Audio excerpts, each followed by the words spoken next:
ಸ್ವಾಗತ. ಇನ್ನು ಯಾರು ನನ್ನ ಚಾನಲ್ನ ಸಬ್ಸ್ಕ್ರೈಬ್ ಆಗಿಲ್ಲ ಈಗಲೂ ಹೋಗಿ ಸಬ್ಸ್ಕ್ರೈಬ್ ಆಗಿ, ಹಾಗೆ ಈ ವಿಡಿಯೋ ಇಷ್ಟ ಆದರೆ ಲೈಕ್ ಮಾಡೋದನ್ನು ಮರಿಬೇಡಿ. ನಿಮ್ಮ ಫ್ಯಾಮಿಲಿ ಫ್ರೆಂಡ್ಸ್ ಜೊತೆ ವಿಡಿಯೋನ ಶೇರ್ ಮಾಡಿ. ಹಾಗೆ ಈ ವಿಡಿಯೋ ಹೇಗೆ ಅನಿಸ್ತು ಅಂತ ಕಮೆಂಟ್ ಮಾಡಿ ಹೇಳೋದನ್ನು ಮರಿಬೇಡಿ. ಓಕೆ ಫ್ರೆಂಡ್ಸ್, ಇವತ್ತಿನ ಲಾಗ್ನ ಸ್ಟಾರ್ಟ್ ಮಾಡೋಣ. ಒಂದಷ್ಟು ಗಣಪತಿಗೆ ಡೆಕೋರೇಟಿವ್ ಐಟಮ್ಸ್ನೆಲ್ಲ ತೊಗೊಂಡು ಬಂದಿದ್ದೀನಿ. ಮಾರ್ಕೆಟಿಗೆಲ್ಲ ಹೋಗಿ ಬಂದಾಯಿತು. ಹಾಗೆ ಏನೇನು ತೊಗೊಂಡು ಬಂದೆ ಏನು ಎಲ್ಲ ಅಂತ ನಾನು ನಿಮ್ಮ ಜೊತೆ ಶೇರ್ ಮಾಡ್ಕೊತೀನಿ ನಾನು. ಹಾಗೆ ನಾನು ಈ ಗಣಪತಿ ಐಟಮ್ ಡೆಕೋರೇಟಿವ್ ಐಟಮ್ಸ್ನ ತೋರಿಸೋ ಅಷ್ಟೊತ್ತಿಗೆ ನೆನ್ನೆ ನೈಟು ಹಾಗೆ ಮೊನ್ನೆ ಮತ್ತು ನೆನ್ನೆ ದಿನ ನಾನು ಏನೇನು ಮಾಡಿದೆ, ಏನೇನು ರೆಸಿಪೀಸ್ ಏನೇನು ಮಾಡಿದೆ, ಹಾಗೆ ಯಾವ ಥರ ಇತ್ತು ಡೇ ಅಂತಂದ್ಬಿಟ್ಟು ಅದನ್ನು ಫಸ್ಟು ನೋಡ್ಕೊಂಬನ್ನಿ. ನಂತರ ನಾನು ಗಣಪತಿ ಡೆಕೋರೇಟಿವ್ ಐಟಮ್ಸ್ ಏನೇನು ತೊಗೊಂಡು ಬಂದೆ ಅಂತೆಲ್ಲನೂ ನಿಮ್ಮ ಜೊತೆ ನಾನು ಶೇರ್ ಮಾಡ್ಕೊತೀನಿ. ಎಲ್ಲೂ ವೀಡಿಯೋನ ಸ್ಕಿಪ್ ಮಾಡಲಾರ್ದೆ ಫುಲ್ಲು ಎಂಡ್ ತನಕ ವೀಡಿಯೋ ನೋಡಿದರೆ ಗೊತ್ತಾಗುತ್ತೆ ನಿಮಗೇನು ಅಂತಂದ್ಬಿಟ್ಟು. ಓಕೆ ಫ್ರೆಂಡ್ಸ್, ಹಾಗಿದ್ರೆ ಇವತ್ತಿನ ಲಾಗ್ ಸ್ಟಾರ್ಟ್ ಮಾಡೋಣ ಬನ್ನಿ. ಇಲ್ಲಿ ರಾತ್ರಿ ಅಡುಗೆಗೆ ಅಂತಂದ್ಬಿಟ್ಟು ಪಲಾವ್ ಮಾಡೋಣ ಅಂತ ಪಲಾವ್ ಮಾಡಿಬಿಟ್ಟೆ. ತರಕಾರಿ ಏನೂ ಇರಲಿಲ್ಲ, ಕ್ಯಾರೆಟ್ ಒಂದೇ ಇತ್ತು, ಮತ್ತು ಬಟಾಣಿ ಕೂಡ ನೆನೆಸಿರಲಿಲ್ಲ. ಇನ್ಸ್ಟೆಂಟಾಗಿ ಬೇಕು ಅಂತಂದರೆ ಸ್ವಲ್ಪ ಬಿಸಿನೀರಲ್ಲಿ ಚೆನ್ನಾಗಿ ಕುದಿಸಿ ಸ್ವಲ್ಪ ಕ್ಲೋಸ್ ಮಾಡಿಟ್ಟು ಲಾಸ್ಟಲ್ಲಿ ಪಲಾವ್ ಮಾಡೋ ಟೈಮಲ್ಲಿ ಹಾಕಿದರೆ ಬೇಯುತ್ತೆ, ಚೆನ್ನಾಗಿರುತ್ತೆ. ನಂತರ ರೊಟ್ಟಿ ಕೂಡ ಮಾಡಿದ್ದೆ. ತರಕಾರಿ ಏನೂ ಇರಲಿಲ್ಲ ಮನೇಲಿ ಅಂತಂದ್ಬಿಟ್ಟು ಟೊಮೆಟೊ ಗೊಜ್ಜು ಮಾಡಿದ್ದೆ. ತುಂಬಾ ಸಿಂಪಲಾಗಿ ಮಾಡ್ಕೋಬೋದು. 1-2 ಸ್ಪೂನ್ ಆಗೋಷ್ಟು ಎಣ್ಣೆ ಹಾಕ್ಕೊಂಡು, ಎಣ್ಣೆ ಬಿಸಿ ಆದಮೇಲೆ ಸಣ್ಣ ಕಟ್ ಮಾಡಿರೋ ಈರುಳ್ಳಿ, ಟೊಮೆಟೊ, ಜಜ್ಜಿರೋಂಥ ಬೆಳ್ಳುಳ್ಳಿ, ಆಮೇಲೆ ಸ್ವಲ್ಪ ಲಾಸ್ಟಲ್ಲಿ ಕೊತ್ತಂಬರಿ ಮತ್ತು ಖಾರ ಪುಡಿ, ಉಪ್ಪು ಇಷ್ಟನ್ನು ಹಾಕಿ ಲೋ ಫ್ಲೇಮಲ್ಲಿ ಇಟ್ಟು ಬೇಯಿಸಿದರೆ ಟೊಮೆಟೊ ಗೊಜ್ಜು ರೆಡಿ ಆಗುತ್ತೆ. ಅನ್ನಕ್ಕೆ, ರೊಟ್ಟಿಗೆ, ಚಪಾತಿಗೆ ತುಂಬಾ ಚೆನ್ನಾಗಿರುತ್ತೆ ಇದು. ನಂತರ ಇದು ನೆಕ್ಸ್ಟ್ ಡೇ ಮಾರ್ನಿಂಗ್ ನಾನು ಇದನ್ನು ಲಾಗ್ ಕಂಟಿನ್ಯೂ ಮಾಡ್ತಾಯಿದ್ದೀನಿ. ತರಕಾರಿ ಏನೂ ಇರಲಿಲ್ಲ ಅಂದಿದ್ನಲ್ಲ, ಅದಕ್ಕೆ ಹೇಳಿದ್ದೆ ಬೆಳಗ್ಗೆ ಹೋಗಿ ತೊಗೊಂಡು ಬಂದರು ಒಂದು ಸ್ವಲ್ಪ ಹೀರೆಕಾಯಿ ಎಲ್ಲನೂ. ಇಷ್ಟು ಕೊತ್ತಂಬರಿಗೆ 10 ರೂಪಾಯಿ ಅಂತೆ, ಒಂದು ಕಡ್ಡಿಗೆ 50 ರೂಪಾಯಿ ಅಂತೆ ಕೊತ್ತಂಬರಿ.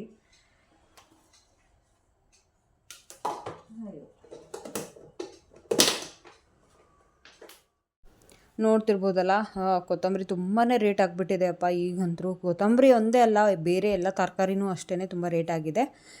ಸ್ವಲ್ಪ ಹೀರೆಕಾಯಿ, ಆಲೂಗೆಡ್ಡೆ ಇದನ್ನೆಲ್ಲ ತೊಗೊಂಡು ಬಂದಿದ್ದರು. ಹಾಗೆ ಬೆಂಡೆಕಾಯಿ ಅಂತೂ ನನ್ನ ಫೇವ್ರೇಟ್ ಅಂತಲೇ ಹೇಳ್ಬೋದು. ಇದನ್ನು ನಂಗೆ ಸಖತ್ ಇಷ್ಟ ಆಗುತ್ತೆ ಬೆಂಡೆಕಾಯಿ.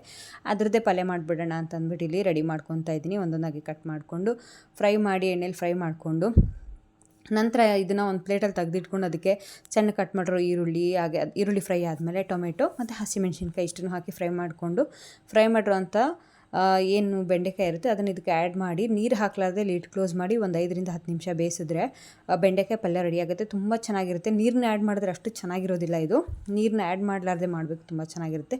ನಂತರ ಟೊಮೆಟೊ ಕೂಡ ಹೇಳಿದ್ದೆ, ಅಲ್ಲಿ ಒಂದು ಹತ್ರ ಹೋಗಿದ್ರಂತೆ, ಅಲ್ಲಿರಲಿಲ್ಲ.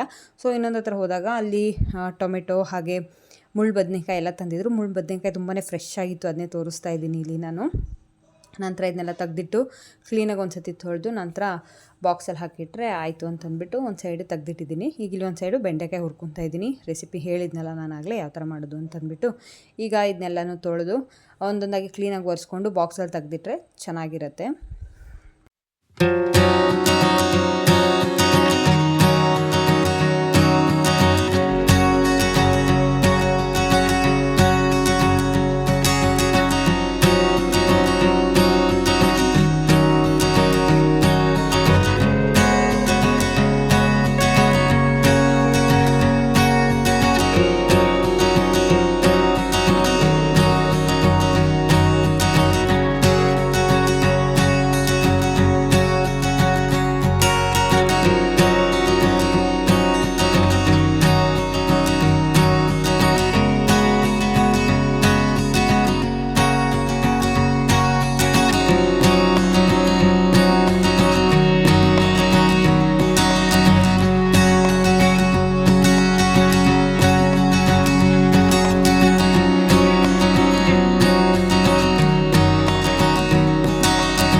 ಲಾಸ್ಟ್ ಲಾಗಲ್ಲಿ ತೋರಿಸಿದ್ನಲ್ಲ ನಾನು ಹುರುಳಿಕಾಳು ಮತ್ತು ಕಡಲೆಕಾಳನ್ನ ನೆನೆ ಹಾಕಿದ್ದೆ ಅಂತಂದ್ಬಿಟ್ಟು ಹುರುಳಿಕಾಳು ಎಷ್ಟು ಚೆನ್ನಾಗಿ ಮೊಳಕೆ ಬಂದಿದೆ ನೋಡ್ತಾ ಇರ್ಬೋದು. ಇದನ್ನು ನೈಟು ಸಾಂಬಾರು ಮಾಡೋಣ ಅಂತಂದ್ಬಿಟ್ಟು ತೆಗ್ದಿಟ್ಟೆ ಹಾಗೆಯೇ ಫ್ರಿಜ್ಜಲ್ಲಿ.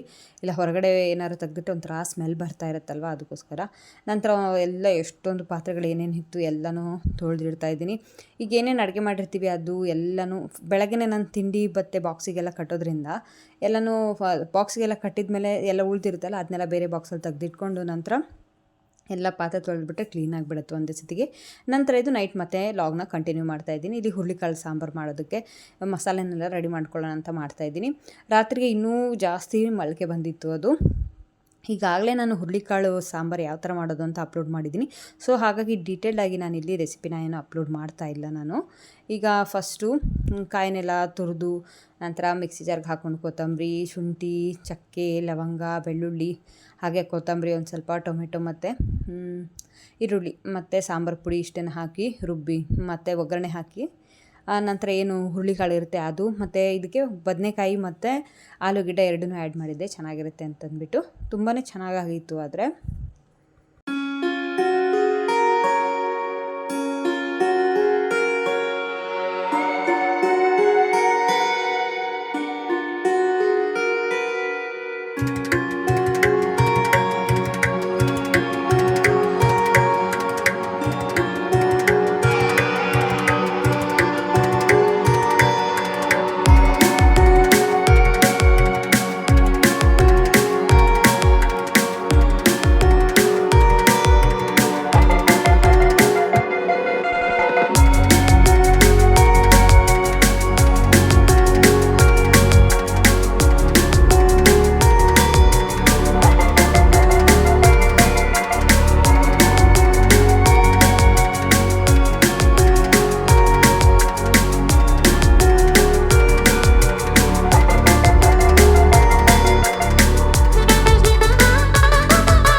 ಮೊಳಕೆ ಕಟ್ಟಿದ ಹುರುಳಿಕಾಳಿನ ಸಾಂಬಾರು ಜೊತೆಗೆ ಮುದ್ದೆ ತುಂಬ ಚೆನ್ನಾಗಿರುತ್ತಲ್ಲ, ಅದಕ್ಕೋಸ್ಕರ ಒಂದು ಸೈಡ್ ಕೂಡ ಮುದ್ದೆ ಮಾಡೋದಕ್ಕೆ ರೆಡಿ ಮಾಡಿಡ್ತಾ ಇದ್ದೀನಿ. ಮುದ್ದೆ ಕೂಡ ರೆಡಿ ಆಯಿತು, ನೋಡ್ತಾ ಇರ್ಬೋದು. ಹುರುಳಿಕಾಳಿನ ಸಾಂಬಾರು ಜೊತೆ ಮುದ್ದೆ ಒಂದು ಒಳ್ಳೆ ಕಾಂಬಿನೇಷನ್ ಅಂತಲೇ ಹೇಳ್ಬೋದಲ್ವಾ. ನನಗಂತೂ ತುಂಬಾ ಇಷ್ಟ ಆಗುತ್ತೆ ಹುರುಳಿಕಾಳು ಸಾಂಬಾರೆಲ್ಲ. ನಾವು ಶಿವಮೊಗ್ಗದಲ್ಲಿ ಇದ್ವಲ್ಲ, ಹಾಗಾಗಿ ನಮಗೆಲ್ಲ ರೂಢಿ ಇದೆ. ಶಿವಮೊಗ್ಗದಲ್ಲೂ ಅಷ್ಟೇ. ನಾವೊಬ್ಬರು ಮನೇಲಿ ಇರ್ತಾಯಿದ್ವಿ, ಅವ್ರ ಮನೇಲಿ ಇದನ್ನೆಲ್ಲ ಮಾಡ್ತಾಯಿದ್ರು. ನಮ್ಮ ಮನೇಲೆಲ್ಲ ಮಾಡೋದಿಲ್ಲ ಇದು, ಬೇಳೆ ಸಾರು ಈ ಥರ. ಈ ಕಡೆ ನಮ್ಮ ಉತ್ತರ ಕರ್ನಾಟಕದ ಸೈಡ್ ಏನಿರುತ್ತೆ ಅದನ್ನು ಮಾಡ್ತಾರೆ. ಆ ಕಡೆ ಶಿವಮೊಗ್ಗದ ಸೈಡ್ ಏನು ಮಾಡ್ತಾರೆ ಆ ಥರ ಎಲ್ಲ ಏನು ಮಾಡ್ತಿರಲಿಲ್ಲ. ಅವ್ರ ಮನೇಲಿ ಹೋಗ್ತಿದ್ವಲ್ಲ ನಾವು, ಅವ್ರ ಮನೇಲಿ ಮಾಡ್ತಾಯಿದ್ರು. ಗೊಡ್ಗಾರ, ಬಸ್ಸಾರು, ಮೊಸಪ್ಪು, ಹಾಗೆ ಹುರುಳಿಕಾಳು ಸಾರು ಎಲ್ಲನೂ ನಾವು ಅವ್ರ ಮನೇಲಿ ತಿಂದೆ ರೂಢಿ. ಹಾಗಾಗಿ ನಮಗೂ ಮಾಡೋದಕ್ಕೆ ಬರುತ್ತೆ ಮತ್ತು ತುಂಬ ಇಷ್ಟ ಆಗುತ್ತೆ ನಮಗೂ. ಅದಾದ ನಂತರ ನಾವು ಸಂಜೆಗೆ ಮತ್ತು ನೆಕ್ಸ್ಟ್ ಡೇ ನಾನು ಮತ್ತೆ ಲಾಗ್ ಕಂಟಿನ್ಯೂ ಮಾಡ್ತಾಯಿದ್ದೀನಿ. ಇಲ್ಲಿ ನೆಕ್ಸ್ಟ್ ಡೇ ನೈಟು ಸಂಜೆ 7 ಗಂಟೆಗೆಲ್ಲ ನಾವು ಮಾರ್ಕೆಟಿಗೆ ಹೋದ್ವಿ. ಗಣಪತಿ ಡೆಕೋರೇಟಿವ್ ಐಟಮ್ಸ್ ಎಲ್ಲ ತರಬೇಕು ಅಂತ ಅಂದ್ಬಿಟ್ಟು. ಎಷ್ಟು ಜನ ಇದ್ದಾರೆ ಗೊತ್ತಾ, ಸಖತ್ ಜನ ಇದ್ರು ಮಾತ್ರ. ತುಂಬ ಜನ ಹಾಗೆ ಖರೀದಿ ಕೂಡ ಮಾಡ್ತಾಯಿದ್ದಾರೆ. ರೇಟ್ ಕೂಡ ತುಂಬಾ ಜಾಸ್ತಿ ಇದೆ. ಆದರೆ ಒಂದಕ್ಕಿಂತ ಒಂದು ಚೆನ್ನಾಗಿದೆ ಎಲ್ಲನೂ. ನಾವು ಕೂಡ ಒಂದಷ್ಟೆಲ್ಲ ಪರ್ಚೇಸ್ ಮಾಡ್ಕೊಂಡು ಬಂದ್ವಿ. ಅದೇನೇನು ಅಂತಂದ್ಬಿಟ್ಟು ನಾನು ಮುಂದೆ ತೋರಿಸ್ತೀನಿ ನಿಮಗೆ ಏನೇನು ತೊಗೊಂಡು ಬಂದ್ವಿ ಅಂತಂದ್ಬಿಟ್ಟು.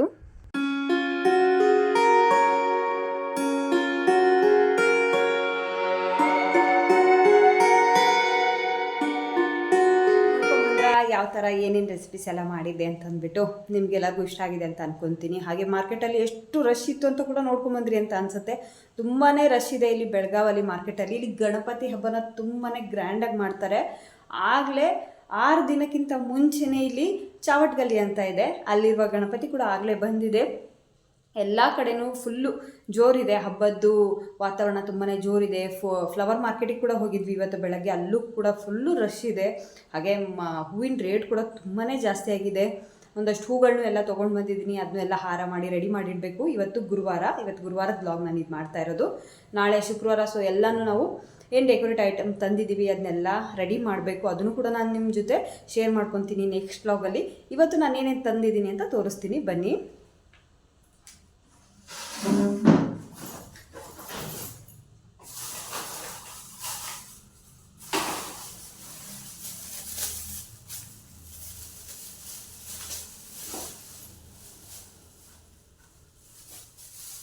ಇಲ್ಲಿ ಕಾಣಿಸ್ತಾ ಇದೆಯಲ್ಲ ಕ್ಲಾತ್, ಈ ಥರದ್ದು ಒಂದು 10 ಮೀಟರ್ಸ್ ತೊಗೊಂಡು ಬಂದಿದ್ದೀವಿ. ಪೆಂಡಲ್ ಟೈಪ್ ಏನು ಮಾಡಬೇಕು ಅಂತ ಒಂದು ಐಡಿಯಾ ಇದೆ. ನಿಮಗೆ ನನ್ನ ನೆಕ್ಸ್ಟ್ ವ್ಲಾಗ್ ನೋಡಿದ್ರೆ ಗೊತ್ತಾಗುತ್ತೆ ಯಾವ ಥರ ಏನು ಮಾಡ್ತೀವಿ ನಾವು ಅಂತಂದ್ಬಿಟ್ಟು. ಸೊ ಅದಕ್ಕೋಸ್ಕರ ಇದನ್ನು ತೊಗೊಂಡು ಬಂದಿದ್ದೀನಿ. ಆಫ್ ವೈಟಲ್ಲಿ ಕ್ರೀಮ್ ಕಲರಲ್ಲಿ ಇದೆ. ಇದು ವೈಟ್ ತೊಗೋಬೇಕು ಅಂತ ಅಂದ್ಕೊಂಡೆ, ನೋಡೋಣ ಈ ಸತಿ ಇದ್ರಲ್ಲಿ ಟ್ರೈ ಮಾಡೋಣ, ನೆಕ್ಸ್ಟ್ ಬೇಕಿದ್ರೆ ಚೇಂಜ್ ಮಾಡೋಣ ಅಂದ್ಕೊಂಡು ಈ ಸತಿ ಇದು ಆಫ್ ವೈಟಲ್ಲಿ ತೊಗೊಂಡಿದ್ದೀನಿ ಕ್ರೀಮ್ ಕಲರಲ್ಲಿ. ತುಂಬ ವೆರೈಟೀಸ್ ಏನೇನೋ ಇತ್ತು, ಒಂದು ರೆಡಿ ಇರೋವೆಲ್ಲ ಇದ್ವು, ಆದರೆ ತುಂಬ ರೇಟು. ಒಂದು ಕೇಳಿದ್ವಿ ನಾವು 3000 ಅಂತ ಹೇಳಿದರು. ನಾವೇ ಮನೇಲಿ ಮಾಡ್ಕೋಬೋದಲ್ಲ ಅಂತ ಒಂದಷ್ಟು ಐಟಮ್ಗಳನ್ನೆಲ್ಲ ತೊಗೊಂಡು ಬಂದಿದ್ದೀನಿ ನಾನು. ಅದಕ್ಕೆ ಈ ಕ್ಲಾತ್ನ ತೊಗೊಂಡು ಬಂದಿದ್ದೀವಿ 10 ಮೀಟರ್. ಇದು 1 ಮೀಟರ್ಗೆ 50 ರೂಪೀಸ್ ಅಂತ ಹೇಳಿದ್ರು.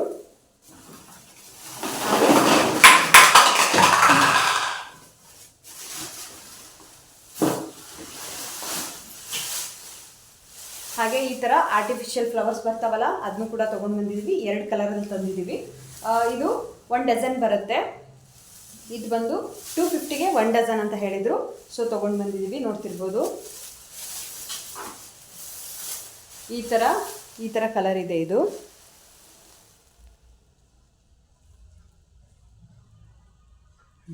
ಕಾಣಿಸ್ತಿರ್ಬೋದು ಅಂತ ಅಂದ್ಕೊತೀನಿ. ಲೈಟ್ ಆರೆಂಜ್ ಪಿಂಕ್ ಕಲರಲ್ಲಿದೆ. ಇದೊಂದು ಕಲರು ಮತ್ತು ಇನ್ನೊಂದು ಕಲರ್ ತೊಗೊಂಡಿದ್ದೀವಿ. 2 ಕಲರ್ ಕಾಂಬಿನೇಷನ್ ಮಾಡೋಣ ಅಂತ ಅಂದ್ಬಿಟ್ಟು.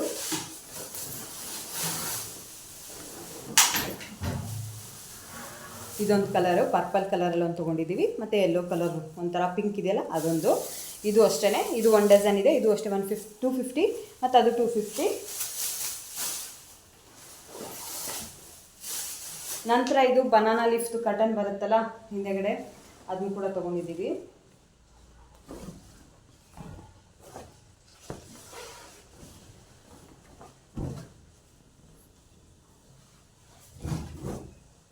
ಈ ಥರ ಇದೆ. ಇದು ಬಂದು 450 ಅಂತ ಹೇಳಿದರು. 450 ಅಂತ ಹೇಳಿದರು. 430ಗೆ ಏನೋ ಕೊಟ್ಟು ಅನಿಸುತ್ತೆ, ನೆನಪಿಲ್ಲ ನನಗೆ.